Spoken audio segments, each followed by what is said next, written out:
Folks, welcome back to Nostalgianomics. Contrary to what a lot of you might think, I actually don't like making this style of video. However, Danny Phantump released a video yesterday.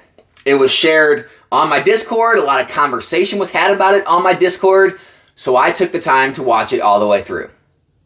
And I gotta tell you, this was one of the worst misrepresentations of Pokemon investing and one of the worst mischaracterizations of what Pokemon investors are or the expectations they have with this stuff. If you don't know who Danny Phantump is, he's a large Pokemon YouTuber. He's got over 100,000 subscribers. He gets tens of thousands of views on his video. He does Pokemon market related content. And that's why I had to make this video immediately. I wanted to get the counterpoints out there to everyone who may watch both of our channels and to everyone who may not have ever watched my channel but may find it because of this video, so that they can at least hear the other side of the Pokemon investing argument and not just the negative side, so at least maybe they can make their own decision after hearing the whole story. So let's jump right into it. Danny Phantump starts his video out by talking about a story where he went down a rabbit hole recently and he came across a guy who talks about buying a Charizard card back in 2013, and then during the pandemic, he sold it for $1,500 and made all kinds of money, and then became very pro Pokemon investing and started pushing Pokemon investing content. I understand it's good to call that stuff out so that people aren't taking advice from just anyone out there, and they aren't taking advice from someone who's really into that get-rich-quick mindset and really just becomes a believer because one, massive Black Swan event happens and made a bunch of money and, thinks that's going to happen again. I understand that, okay? But he goes on from there and really makes it seem as if Pokemon investing really became a thing during the pandemic, 2020, 2021, and ever since then, it hasn't performed well, and before that, it didn't perform well. So I have a question for you, Danny. When I got back in the hobby in 2015, a base set booster box was $800. Those boxes were anywhere from $60 to $70 to $80 back in 1999, 2000, 2001. Explain to me how during the most dead time in the entire hobby, 2001 to 2014, a box, a sealed product, was able to go from $60 to $80 all the way to $800 when I got back in the hobby. Explain this to me. Before the pandemic, that same box was in the $2,000 to $3,000 range during the 2015 to 2019 time period. Not only that, XY base set, Phantom Forces, Flashfire, Furious Fist, they had all already started to move up in value way before the pandemic ever happened. Not only that, all the other sets in Pokemon had risen in value. Not only that, this is not something new to Pokemon or new to modern times, okay?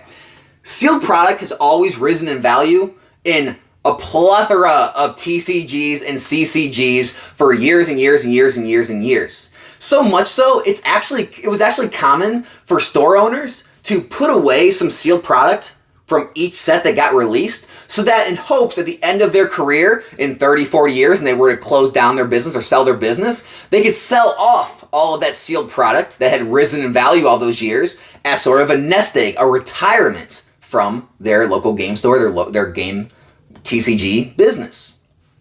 And so this isn't something exclusive to Pokemon. This isn't some new era, new fad thing. This isn't something that is based on what happened during the pandemic or based on another pandemic coming, because he also made it seem like we're all kind of sitting around with our fingers crossed that another Black Swan event pandemic's going to come, and that way the investments will rise again and we'll make money. We don't need a pandemic.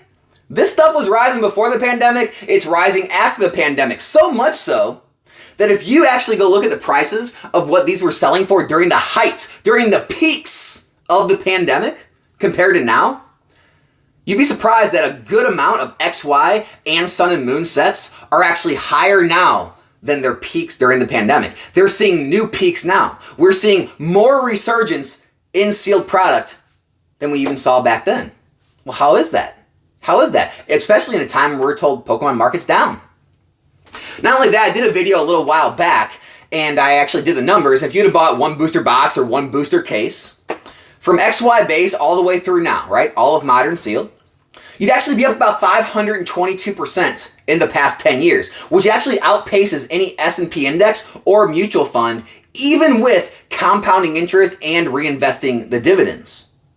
That's not talked about enough, right? Because Pokemon investors are painted in this light these days where we're all just kind of in this get-rich-quick scheme. We think that by putting boxes away, we're all going to become millionaires. No one's thinking that way. We're just looking for ways to invest in a hobby that we already enjoy, that's fun to us, and that's already proven to outpace traditional investing for the past 10 years. Oh, and by the way, it still does today. Which brings me into the last part of Danny's video, where he jumps on TCG Player, I believe, and shows a bunch of charts on how Pokemon Sword and Shield is performing. At this point, he misrepresents the data to really kind of make his point sound more right by using MSRP pricing. If you're unfamiliar with MSRP, it's not retail. It's not what you can pick the boxes up for retail, which is what you should use. MSRP is a random number that Pokemon assigns to a product. In Sword and Shield, MSRP was $144 a booster box. That's what it costs in the Pokemon Center. Was anyone paying $144 a booster box to invest? Does anyone ever pay that? I know I sure haven't. I know most everyone I talk to sure doesn't. What do you pay? Well, I mean, Sword and Shield, some of these were $80, some were in the 90s, maybe $100. That's about the most. That's the real retail price. That's the actual number you should use when comparing the statistics on how well things are performing. Because he can show a set like Fusion Strike, which he did, and he made it seem like, well, Fusion Strike's barely over MSRP, or it's right at MSRP at $145 to $150. You haven't seen any growth in the past year or 2 years. I picked this set up a year ago for $80 a box, $4.80 a case. So, with his data, it looks like you haven't made any money. But in reality, I even made a video showing these at that price. Anyone could have picked them up. You'd be up about 90, almost 100% on your investment in 1 year. And then people will come at me with, oh, well, there's fees and there's shipping involved. Great, there's 13% fees, there's a little bit of shipping. Guess what? You still be up like 80% or something after all those are paid. After a year of an investment in sealed product. And then, there's things like Evolving Skies, which is, over $400 a booster box. You 4x your money in a year or two. But then people will say, well, yeah, that's an outlier. And then you'll say, well, what about Team Up? Well, what about Evolutions? And they'll just say, outlier, outlier, outlier. That's not going to happen again. It keeps happening. I'm sure there'll be a set in Scarlet and Violet that it happens to, and people will always try to come up with a way of why it's not going to work, why all this is going to blow up. Guys, I've been doing this for 8 years now. I've heard it every step of the way. When Evolutions was printed into the ground, I heard people in Sun and Moon era talking about how Pokemon investing's dead. Evolutions is really what killed it. The secret's out now. SM Pratt has a YouTube channel. Rudy Alpha Investments has a YouTube channel. Everyone's doing this now. It's not possible. Guess what?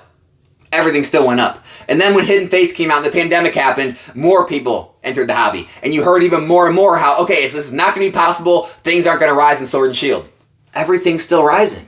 I mean, literally everything. Sword and Shield base set, close to $300 a box. Rebel Clash, what is it, like $220 to $240 a box? Darkness Blaze, like 140s. Vivid Voltage, 140s. Chilling. Go down the list. You're consistently seeing gains on sealed product month after month, year after year. Now, I get it. You're not going to see it. This isn't a get rich quick. It's not a quick flip. You're not going to see it in the first 6 months, a year, even year and a half, sometimes even 2 years. But as time goes on, as products age, as the big stores, the big sellers, the big quantities sell out, those markets start to move ever so slightly. And as they start to move, people start to realize it. And then, some of that demand starts to set in, which furthers the amount they start to rise because the product continues to sell out even faster. And then, a lot of the FOMO crowd comes in and then the sets move faster. And that's when you see those moves happen. Because contrary to what everyone thinks, this stuff isn't endless. Go look at TCG Player and eBay sales. 10s, 20s, 30s of these sell per day. Per day. You can only do that so long until all the boxes are ripped and boxes are disappeared into people's permanent collections, or some are lost and some are damaged, and eventually this stuff does become scarce. As plentiful as it is, I know it's hard to think that way, but it does become scarce over time, and that's why the prices rise.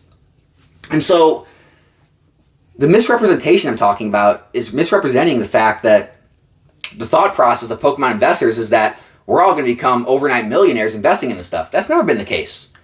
I show the data. I'm very honest on my channel about it. I hope others are as well. I'm just showing how you can actually outperform the S&P 500 or other mutual funds investing in this stuff over the long term. And then the mischaracterization of Pokemon investors with this get-rich-quick mindset and this pump and dumps type stuff. I've never done that. It's a slow and steady game. This isn't some like big stonk, crossing our fingers hoping for the next pandemic. I don't need another pandemic. In fact, I was doing just fine before the pandemic. I'd be doing fine if the pandemic never happened. But we can't complain every single time something happens, right? Pandemic happens, Evolving Skies takes off, Team Up takes off, Evolutions takes off. We can't just constantly make excuses on why something happened. We'll be doing that for the next 5, 10, 15, 20, 30 years as things continue to rise over time, as certain sets in each era continue to skyrocket, where eventually it's going to have to become accepted. It's going to have to become accepted that Pokemon investing is a legitimate way to make money over time. And the last thing I wanted to talk about is, why is Pokemon investing so demonized? You need to ask yourself this. I don't demonize binder collectors. I don't demonize people who play the game and buy the cards for gameplay. I don't demonize people who like to collect the slabs.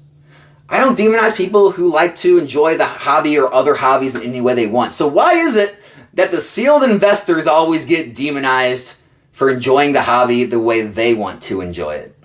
It's a very strange phenomenon that happens. It's a very weird thought process that goes on in this hobby. But that's all this video really was. It's not to attack Danny. It's not to put him down. It's just to give the counter perspective so that everyone hearing that content hopefully can hear this side of it as well and make that distinction and make those decisions for yourself if it's right for you. Look, if you're just trying to collect and enjoy the hobby or play the game, whatever, maybe this isn't for you, right? But maybe you've been in the hobby a little while, you've already opened your packs, you've collected a little bit, and you're starting to think, hey, can I actually, make money in this hobby that I enjoy? Well, yeah, there's a lot of different ways, right? You can buy collections and lots and flip those. You can buy, mint singles and grade those and sell the graded cards and make the margin there, right? Or you can invest in sealed product and take more of that long-term approach if you've already got, a well-paying job and you're already set up financially, and maybe you don't have a lot of time to do all the flipping and collecting and stuff, but you do have money to put aside, you do enjoy the hobby, and so maybe this is for you, right? There's no right or wrong, there's no good or bad, there's just what's right and wrong for each individual person. So let me know what you guys think in the comment section. Hope you enjoyed the video. If you did, consider subscribing to the channel. And other than that, my name's Alex, and this is Nostalgianomics, and I will be back here in a new video soon. I'm out.